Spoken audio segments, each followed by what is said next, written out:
پچھلی قسط میں ہم نے جانا کہ سیسمک سروے کے ذریعے ماہرین زمین کے اندر موجود ممکنہ تیل اور گیس کے ذخائر کا سراغ کیسے لگاتے ہیں، لیکن اب اصل امتحان شروع ہوتا ہے۔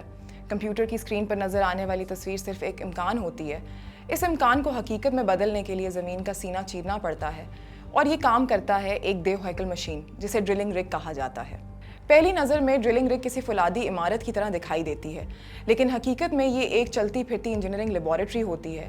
اس میں سینکڑوں مشینز، ہزاروں ٹن سامان اور درجنوں ماہر انجینئر اور تکنیکی ماہرین دن رات کام کرتے ہیں۔ کسی بھی مقام پر رگ نصب کرنے سے پہلے زمین کو ہموار کیا جاتا ہے، سڑکیں بنائی جاتی ہیں، پانی اور بجلی کا انتظام کیا جاتا ہے اور بھاری مشینری وہاں پہنچائی جاتی ہے۔ بعض اوقات صرف ایک رگ کو نصب کرنے میں کئی ہفتے لگ جاتے ہیں۔ ڈرلنگ کا آغاز ایک مضبوط ڈرل بٹ سے ہوتا ہے۔ یہ وہ حصہ ہے جو زمین کو کاٹتا ہے۔ مختلف چٹانوں کے لیے مختلف قسم کے ڈرل بٹ استعمال کیے جاتے ہیں۔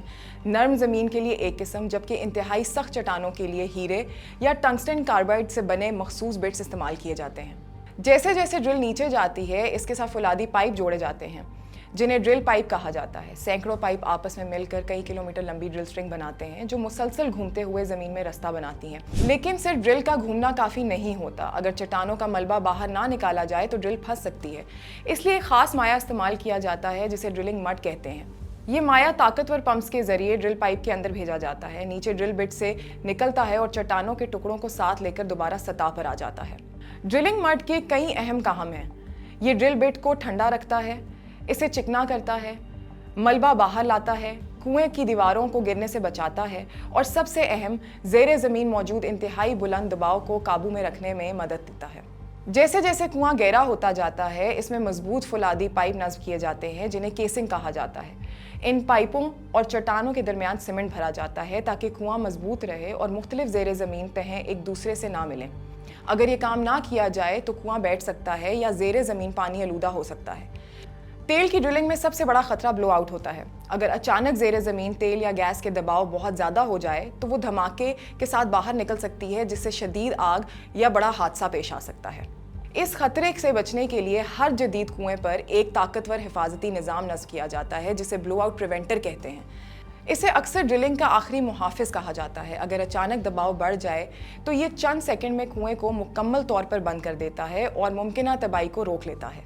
جب ڈرل مطلوبہ گہرائی تک پہنچ جاتی ہے تو مختلف آلات نیچے بھیجے جاتے ہیں تاکہ چٹانوں کی ساخت، دباؤ، درجہ حرارت اور تیل یا گیس کی مقدار کا درست اندازہ لگایا جا سکے۔ اگر نتائج تسلی بخش ہوں تو کنواں پیداوار کے لیے تیار کیا جاتا ہے، ورنہ اسے محفوظ طریقے سے بند کر دیا جاتا ہے۔ آج دنیا میں صرف سیدھے کنویں ہی نہیں کھودے جاتے، جدید ٹیکنالوجی کی بدولت ہاریزونٹل ڈرلنگ بھی ممکن ہو چکی ہے، جس میں کنواں پہلے سیدھا نیچے جاتا ہے اور پھر زیر زمین کئی کلومیٹر تک افقی سمت میں موڑ دیا جاتا ہے۔ اس طریقے سے ایک ہی مقام سے زیادہ بڑے علاقے سے تیل اور گیس حاصل کی جا سکتی ہے۔ پاکستان میں OGDCL، پاکستان پیٹرولیم لمیٹڈ، ماڑی انرجیز اور دیگر کمپنیاں جدید ڈرلنگ رگز استعمال کر رہی ہیں۔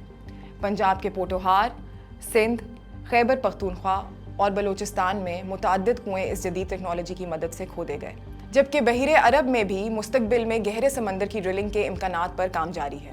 ڈرلنگ رگ صرف ایک مشین نہیں بلکہ سائنس، انجینئرنگ، ریاضی، کمپیوٹر ٹیکنالوجی اور انسانی مہارت کا ایک حیرت انگیز امتزاج ہے۔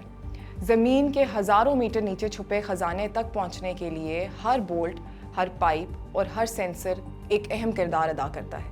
یہی وجہ ہے کہ تیل کی ہر بوند کے پیچھے صرف قدرت کا نہیں بلکہ انسان کی انتھک محنت اور جدید سائنس کا بھی ایک طویل سفر چھپا ہوتا ہے۔ اگلی قسط میں ہم ایک مکمل آئل فیلڈ کے اندر چلیں گے، جہاں دیکھیں گے کہ کنویں سے نکلنے والا خام تیل کیسے گیس اور پانی سے الگ کیا جاتا ہے، ذخیرہ کیا جاتا ہے، پائپ لائنز میں ڈالا جاتا ہے اور آخر کار ریفائنری تک کیسے پہنچتا ہے۔